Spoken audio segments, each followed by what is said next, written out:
aha すごいぜ踊ろう踊ろうあはやばいぜ踊ろう騒ごう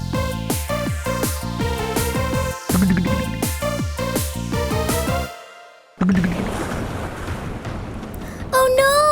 Butas ang boat natin, Maki! Hala! Paano nangyari yun?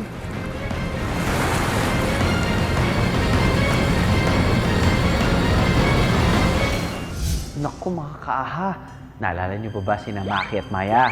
Sila ang bagong character sa ating bagong animation series na pinakilala namin sa inyo last week. At mukhang kailangan nila ng tulong. Teka, paano nga ba sila napunta sa ganong sitwasyon?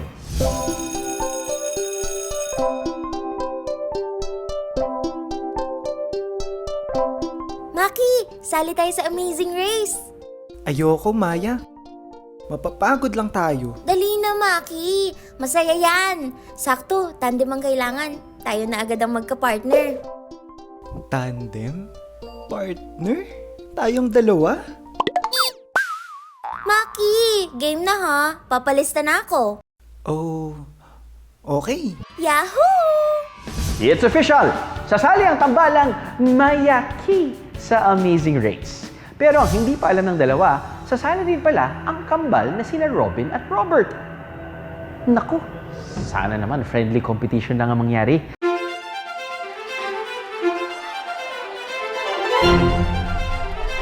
Kaya natin to, Maki! At maya-maya lang, nagsimula na ang challenges. Mabilis na natapos sa sack race sina Maya at Maki. Aba, mukhang praktisado ang dalawa. Tuloy-tuloy ang pangunguna ni Maya at Maki. Samantalang sina Robin at Robert, naku, mukhang laging kulelat. Robert, naungusan na tayo ng dalawa. Kaya nga, hindi pwede to. Kailangan natin silang matalo. Yan na nga ba yung sinasabi ko eh. Joint forces na ang kambal sa kanilang evil plan! Maki, last part na ng Amazing Race at tayo pa rin ang nangunguna. Siguradong tayo na ang mananalo. Yan ang akala nyo. Nangangalahati na ang sinasagwan ni na Maya at Maki nang biglang Oh no! Butas ang boat natin, Maki!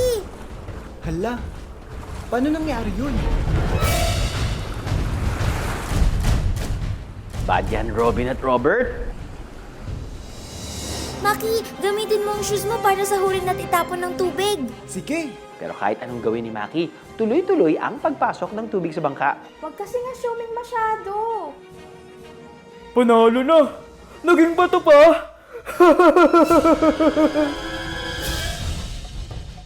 Unti-unti na ngang lumulubog ang bangka ni na Maya at Maki.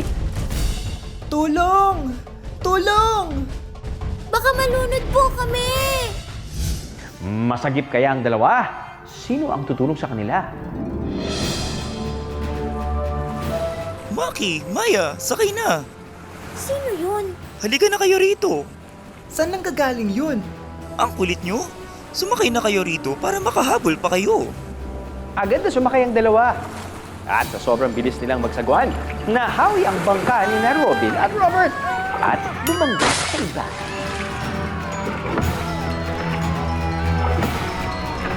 Good job, guys! Thank you, Dash. The best ka. Tao ka ba o bangka? Anong nangyayari? At ayun na nga mga kaaha, ang mahalaga, sila pa rin ang nauna. Ano pa kaya ang mga haharapin nilang hamon dahil kina Robin at Robert? Abangan sa susunod na linggo, dito pa rin sa ating animation series na My Friend is a Mumu.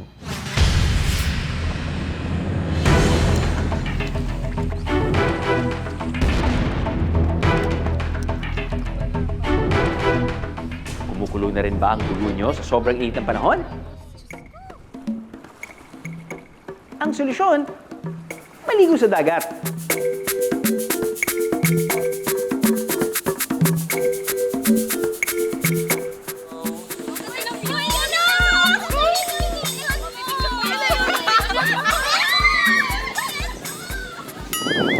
Pero paano kung pati ang tubig dito, kumukulo na rin sa sobrang init?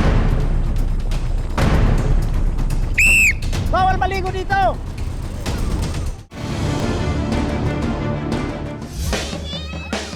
Hindi nga drawing ang planong outing. Cancel naman ang paliligo. Ang dagat kasi nito, imbis na refreshing, burning sensation ang feels.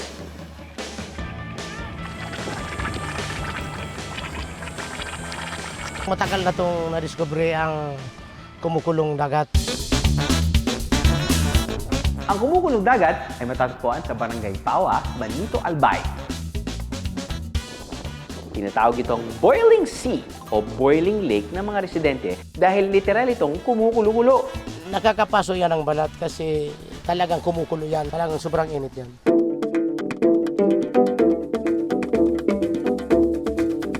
Kapag high tide po, talaga pong mararamdaman mo po ang init sa katawan. Kaya ganoon na lang kahigpit ang pagpapaalala ng barangay at mismo mga residente sa mga gustong maligo rito. Sinasabihan ko po na mag-ingat po kayo, huwag po kayo dyan magpunta sa malapit kasi po mainit dyan, tsaka minsan may timing pong nagsasabog siya. Iwasan na lang po ang pagpunta doon, lalo na po kung may mga alagang hayop, kasi po delikado po talaga at mainit po ito. Pero may mga hindi pa rin nakaligtas sa panganib na dala ng boiling sea. Sinasabihan po nila na mainit na po doon. Pumunta pa rin po yung lasing.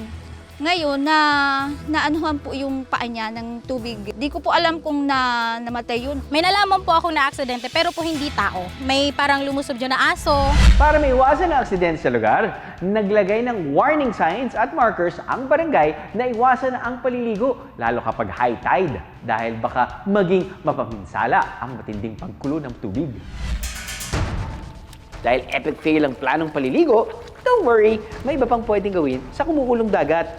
Umabot daw sa maximum boiling point ng 180 degrees Celsius ang init ng tubig dito. Yung common na niluluto sa kumukulong tubig is yung itlog. So nasubukan na din po namin. Pero sa kasagsagan ng shoot namin sa Boiling Sea, lumakas pa ang pagkulo ng tubig na hindi pa raw nasaksihan noon ng mga residente. First time namin makita na ganitong naging agresibo yung boiling sea. Baka magdala ng danger yung pagiging aggressive ng boiling sea. Now, bakit nga ba kumukulo ang dagat na ito? Ang dahilan, ayon sa Mines and Geosciences Bureau, may 8 to 9 clusters ng inactive volcanoes sa ilalim ng seabed. Papasang inactive volcano ang isang bulkan kapag hindi pa ito nag-erupt o pumutok sa loob ng 10,000 taon. Ayon sa Philippine Institute of Volcanology and Seismology, o alam nyo na yan, PHIVOLCS, sa ngayon ay may 355 inactive volcanoes sa Pilipinas. Pero kahit nasa Albay, hindi raw ito konektado sa Mayon Volcano at hindi rin nakakaapekto sa marine life ng lugar. Ayon sa geologist na si Elvin De Leon, kung ganito ang isang lugar, posible rin na merong geothermal deposits dito. May mga panahong kalmado at agresibo ang pagkulo ng tubig sa boiling sea dahil posibleng hindi pare-pareho ang temperature at pressure sa ilalim ng lupa. Ang kakaibang fenomeno na ito, may tuturi bang sumpa o biyaya ng mga residente? Biyaya po ito dahil maraming turistang dumarayo po dito. Kaya para mapangalagaan ang tourist attraction sa lugar, nagtutulong-tulong ang LGU at mga residente sa patuloy na pagpapaalala sa mga dumarayo rito. Don't worry mga kaaha, dahil ang Boiling Sea, parte lang ng napakalawak na Manito Beach. At marami itong ligtas na bahagi na pwedeng paliguan. Kaya ano pang hinihintay nyo? Swimming time! Hindi man kontrolado ng tao, nasa tamang pag-iingat pa rin natin ang solusyon para maiwasan ang posibleng panganib na hatid nito. Aha!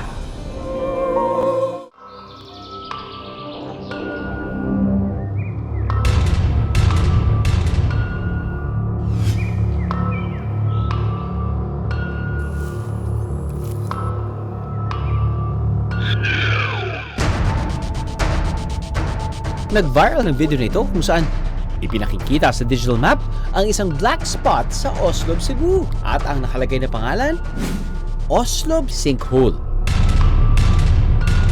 May nalulunod dihang hayop nga karabaw, sinasakyan ng tao na sa liig.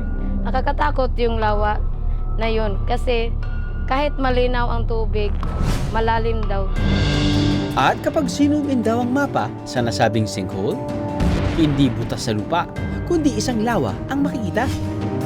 Isang sinkhole nga kaya ang nasa ilalim ng tubig?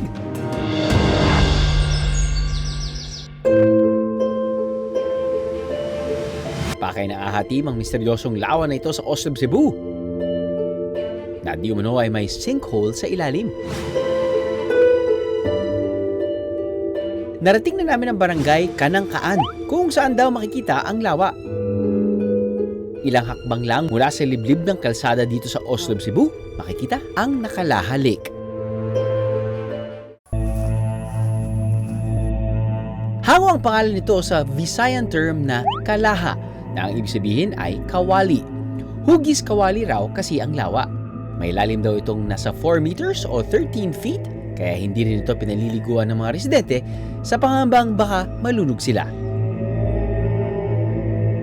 Pero ang nasabing patay na lawa, misteryoso raw na hindi nawawalan ng tubig kahit pa sa panahon ng tag-init. At tuwing umulan naman, lalo raw itong umaapaw. Gaano kaya katotoo na sinkhole ang nasa ilalim ng lawa? Bago yan, ano nga muna ang sinkhole? Kapag lumubog ang external surface ng lupa, nagkakaroon ng butas na kung tawagin ay sinkhole. Tuwing umulan, naiipon ang tubig dito at nadidrain lamang sa subsurface. Alam niyo ba na isang sinkhole ang gumulantang sa mga tao sa Mexico noong May 2021? Kung saan kinain ng lupa ang bahay ng isang magsasaka roon?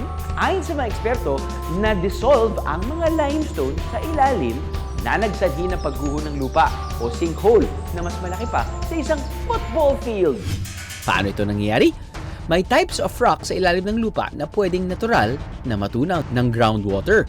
Ilan dyan ay ang salt beds and domes, gypsum, limestone, at carbonate rock.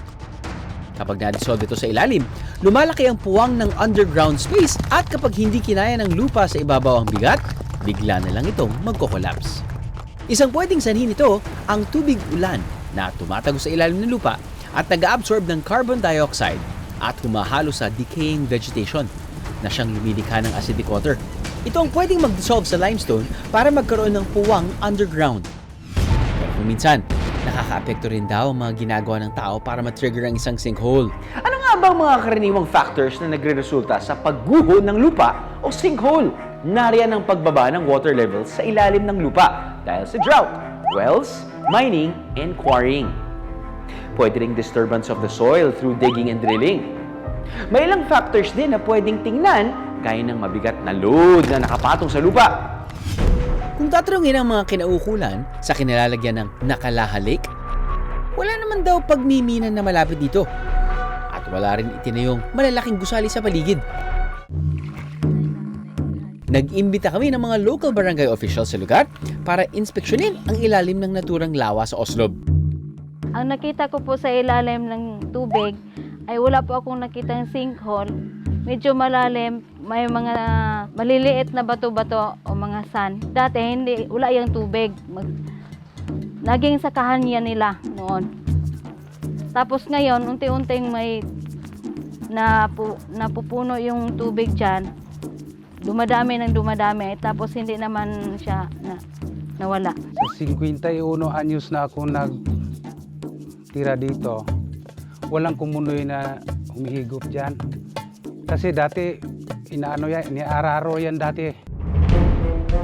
Sa ngayon, pinapayuhan ng LGU ang mga residente at turista na huwag nang subukan maligo rito para makaiwas sa posibleng pagkalunod. Wala pang formal na eksaminasyon at deklarasyon ang gobyerno ukol sa nasabing lawa. May posibilidad ng Oslob sinkhole na nakalagay sa digital map ay na-contribute lang ng isang abuser sa pag-aakalang may sinkhole nga roon. Nakakainganyo talagang tuklasin ang mga bagay at lugar na hindi pa nadidiscover ng karamihan. Pero para sa kapakanan ng lahat, mas mabuti na rin kung mag-iingat. Aha!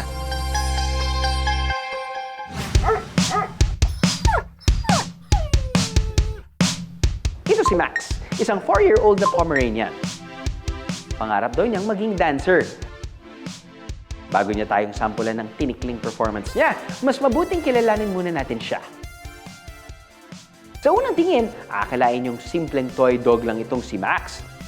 Pero mamangha kayo sa kaya niyang gawin.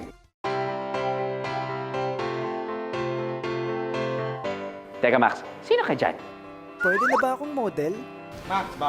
Bukod sa basic commands, kaya niya ring magbalanse sa ibabaw ng bola. Answer. Mag-solve ng math equations. Good boy. Tumayo, umikot-ikot at umakting pa.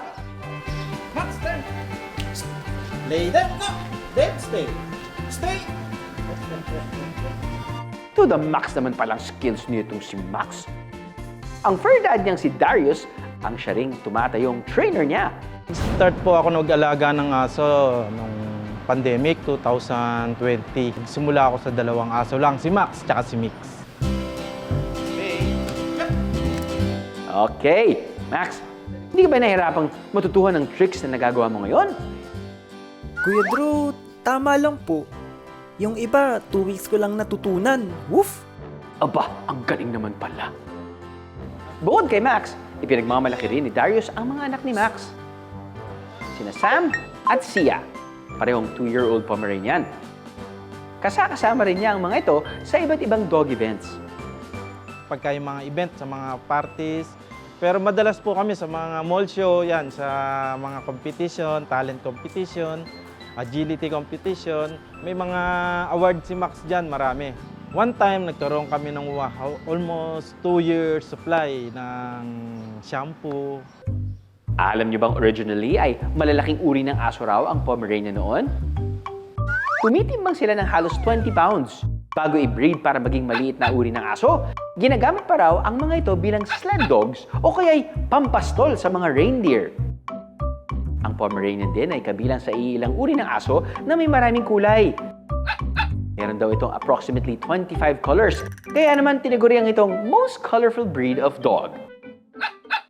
Balikan na natin si Max dahil ready na raw siyang mag-perform para sa atin. Please welcome Max!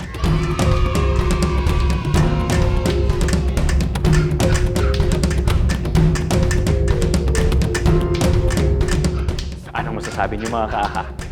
Ang galing, di ba? Ngayon naman, duo naman sila ng anak niyang si Sia.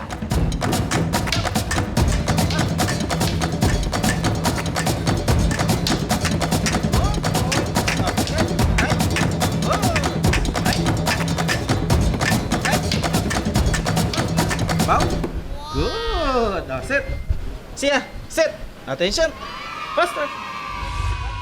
Sa ngayon, may 12 Pomeranians na si Darius, kasama na si Max at isang Siberian Husky nila. Kakaibang ligaya raw ang dala ng mga ito. Hello, broski! Kausap ko na yung mga taga-aha. Nirefer kita. Ayos lang ba sa'yo? Pakitaan mo na rin sila ng galing mo sa obstacles? Oo naman! Hello, Migs! Ikaw na ba yan? Grabe, nakikita ka lang namin dati sa TikTok videos mo. Yes, Kuya Drew!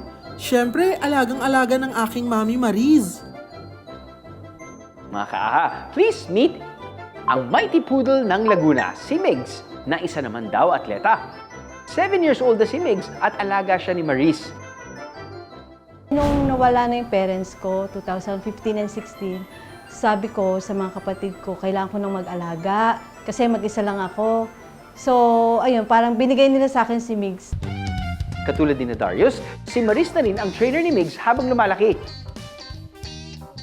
Matyagang inaral ni Maris ang mga kailangan niyang ituro kay Migs. Pag ako may magturuan, kailangan muna niyang exercise kasi para mas madali siyang matuto. Yung bang tahimik na siya, kalmado na siya. Bilang nag-iisang alaga ni Maris, sinisiguro niyang maayos ang paglaki ni Migs. Migs, ready ka na bang ipakita ang agility obstacle skills mo? Oo, Kuya Drew! I'm born ready!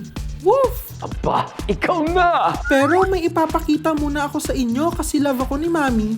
Marami siyang biniling gamit para sa akin. Woof! Mula sa mga damit, headbands, costumes, at sapatos, lahat meron si Migs niya.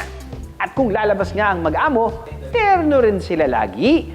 Talagang updated sa fashion trends. Kaya naman kapag sumasali sa mga dog events, lahat ay nahuhumaling kay Migs. Kita naman sa mga awards, di ba? Ito bali ang agility equipment ni Migs. Every morning, pagkatapos niya magwiwi at saka mag-poop, ito na kami. Dito kami mag-exercise. Ayan. Mami, tara na, ready na ako.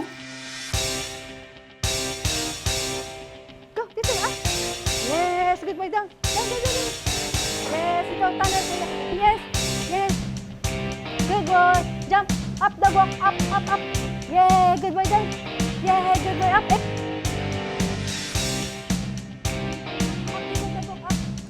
Good job, Migs. Alam niyo si Migs ito, napakalaki nung naibibigay niya sa akin talaga. I love you too, baby. Siya ang nabibigay niya sa akin complete happiness. Sobra. Siya ang kumukumpleto ng buhay ko.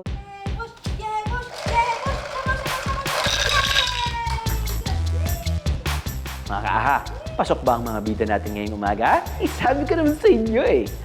Ang mga ganitong pagsunod at abilidad ng ating mga alaga, paano ba nila natutuhan? Kung pag-uusapan yung talino ng aso, matalino ang aso. Maganda yung learning capability nila. Meron siyang ginagawang mga di pangkaraniwan na normal na aso, yung ginagawa ng aso.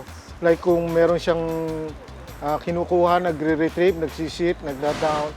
Ang tawag doon sa mga procedure na gano'n ay positive reinforcement.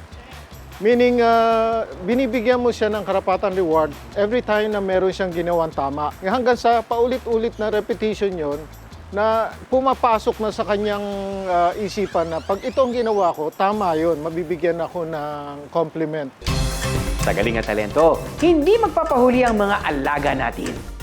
Kailangan lang nila ng taong magtuturo at mag-aalaga sa kanila ng totoo. Kaya naman, good job para kina Max at Migs. Pwede na rin sa mga fur parents nyo. Aha! Nasubukan nyo na bang mag-split? Pero with a twist, presenting! Kaya pa ba?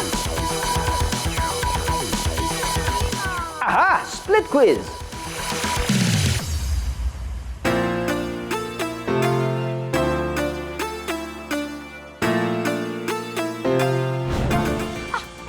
Hindi ko na kaya.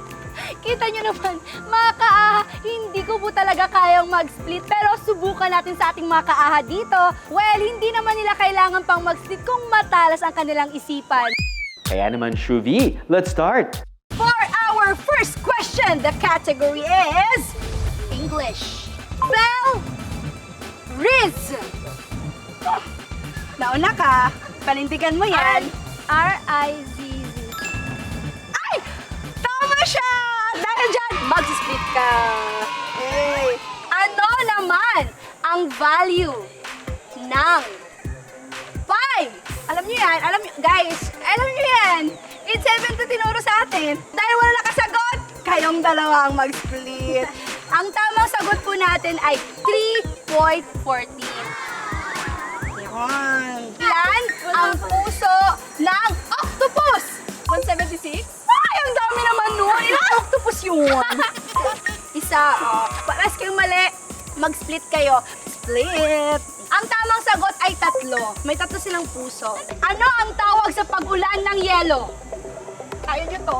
Starts with letter H. Ako din, hindi ko alam actually. Ito ang answer, oh. Hailstorm. Split. 1, 2, 3. Split. Kaya mo pa, babe? Hindi niya na kaya. At dahil dyan, nanalo si Maika! Masaya ka ba, Maika? Sino kaya?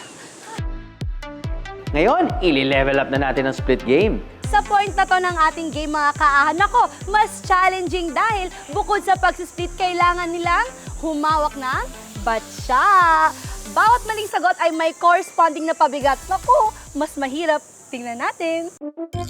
Ang pabigat, ilalagay matapos makastep ng 3 beses. Spell! Cough! Hoy, medyo ano tayo kabado tayo. Ano yung sagot? C-O-U-G-H. Hoy! Hindi na siya mabango. Smart pa siya. At dahil smart ka, split ka, kuya. Nagbabasketball si M at siya ay nag-3 points si M ng 6 na beses. Ilang points ang kanyang maiambag? M3, kasi go. 18. Ikaw ang nagwagi for the split ka, bebe. Anong tawag sa taong kulang sa tubig? Cedric. Okay, 1, 2, 3. Sorry. Yes. O, Tandaan nyo guys ha, last man standing wins the game, okay? Ano ang tawag sa mathematics kapag pinagsama at nadadagdagan ang isang bilang? 3, 2, 1, go! Ha? Addition. Addition. Sorry. Kaya niya pa. Okay lang naman give up. Ayaw po. Hindi, ayaw nila. Okay, last question, tiebreaker. Ano ang capital ng Philippines? Manila. Nauna siya. Kayanin pa kaya ni Angelo?